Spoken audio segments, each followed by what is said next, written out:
Hi guys! Magandang araw sa ating lahat. Ito po ang Gamidigs Vlog. Nagbibigay tips at gumagawa ng mga video tungkol sa pagre-repack ng mga gummy candy, manipis crackers, sampalok, deli sweet beans, pop beans, marshmallow, at iba pang mga kutkutin. Guys, shout out sa lahat ng mga subscribers at lahat ng mga viewers ng Gamidigs Vlog. Thank you guys! Kung magustuhan nyo mag ganitong klaseng video, please like, share, and subscribe at gawin nyo rin para lahat tayo ay kumita. Ang rerapakin natin ngayon, gummy caterpillar. Ang kilo ng gummy caterpillar ay nagkakalaga ng 108 pesos. Ang 2.5 kilograms, 270 pesos presyong Divisoria, Manila. Ang gagamitin natin plastic, 3x5, 4 na piraso ng gummy candy, 5 pesos lang to guys. Or depende sa inyo guys ha, kung kayo mga gusto nyo mag-umpisa ng mga pagtitinda ng mga kutkutin or itong mga gummy candy, mas maganda kayo mismo ang pupunta sa mga pamilihan, sa mga palengke lang mga pwesto nito. Or kung basta may mga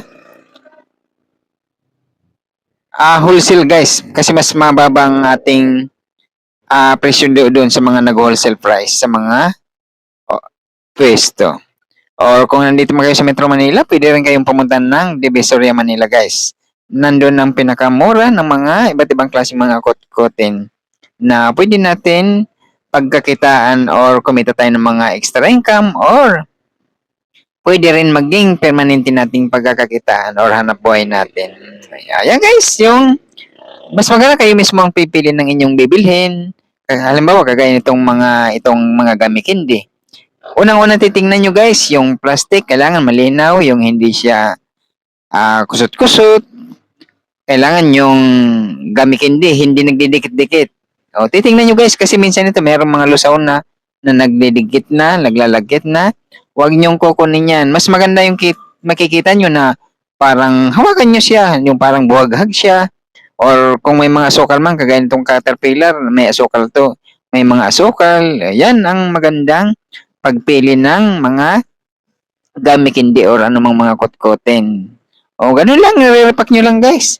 Ang kagandahan nito, bibilhin lang natin kahit hindi naman malaking ating mga puhunan. Mag-umpisa tayo dito sa isa-isang kilo muna para masusubok natin kung magiging mabilis sa ating mga lugar. Pero kung yung nandito sa aking mga video guys, dito sa ating channel, itong mga nakikita kong mga mabibili na itong mga nasa video natin guys kasi lagpas na 10 taon tayo nagtitinda nito. Pare-pares ang mga gusto ng tao guys. Ito, yung mga nasa video natin, yan ang mabili na sa ating mga kababayan. Oo, kasi binibigyan natin o ginagawa natin mga video.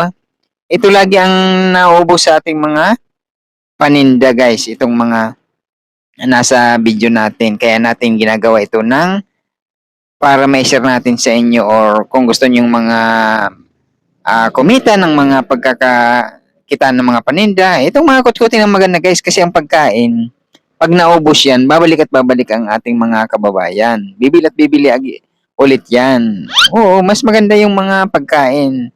Oo, kagaya dito sa mga hindi naman kalaki ng ating mga punan, dito may gugulong natin or may multiply natin ng ating puhunan dito sa mga kotkotin. Lalo na itong mga gummy candy guys, mabili ito or anumang mga kotkotin ng mga sampalok, mga mani.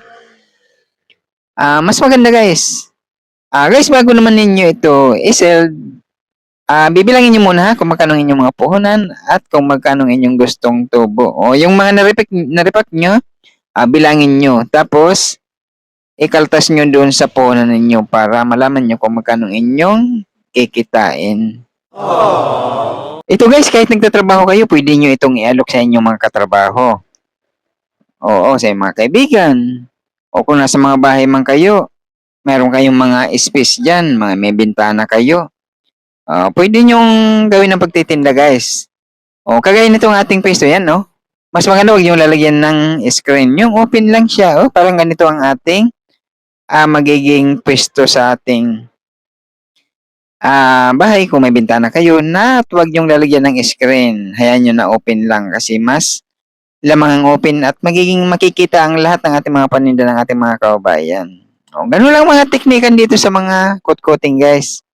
Mas maganda yung nasa open lang na lugar, yung hindi siya na wala siyang screen or harang para mabilis maibibenta natin. O, ganun lang. Ang dito kadali. At lalo na itong mga gamitin ni guys, mabili ito sa mga bata hanggang mga matatanda kumakain ng mga ganitong mga kot-kotin. Ito ang isang bag guys. Nirepack natin. Hinati natin siya ng pang 20 pesos at saka itong pang 5 pesos nating nare-repack. Yung una, gumawa tayo ng yung kalahati nito, yung ginawa natin ng 10 pirasong pang 20 pesos guys. Nasa video guys, ilalagay natin sa dulo sa ating video. Makikita nyo ang ginawa nating pang 20 pesos dito sa kalahati nitong ating nirepack na pang 5 peso. Yan lang guys or ganito lang kadali gawin ito. Ayan hindi na kayo magluluto. Bibili lang kayo, i-repack ninyo, i-display natin sa kung saan man natin gusto i-display. Mabibili yan guys. Yan Lalo lang gagaya nitong aking presyuhan na pang 5 peso, abot kaya ng ating mga kabayan yan. Yan 5 peso. 4 piraso guys, 5. Pag medyo malalaki na mga gummy candy or gummy caterpillar. Yan, ganun lang. Mas maganda guys kung mayroon kayong seller para mabilis ninyo ma-sell itong at saka hindi siya singaw ng matagal. Yan ganun lang.